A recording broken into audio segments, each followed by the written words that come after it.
Warning, don't pay for leads. Welcome back to the series where I show you how to become a successful handyman. If you missed out the first couple videos, click here and you can catch up. Now let's dive in. So let's transport back to my first year when I made $50,000 working part-time. I was also a realtor, so I had a very good sphere that I worked with.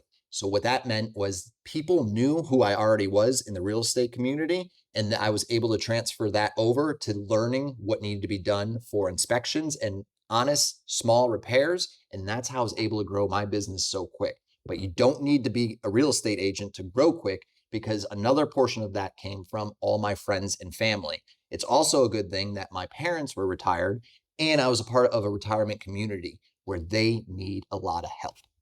So when I first started, I had Angie's List call me. They made it sound like they already were somebody that was a client that needed something done on a home in my area. And it turned around that all they were trying to do was just sell me a lead and then take a portion of that profit. I don't recommend that because that's going to eat away at your bottom line and you're not going to want to do that. So now let's bring it back. Think about who you are, what communities you're a part of, and who you might know. Those are going to be your beginning leads that you're going to work with.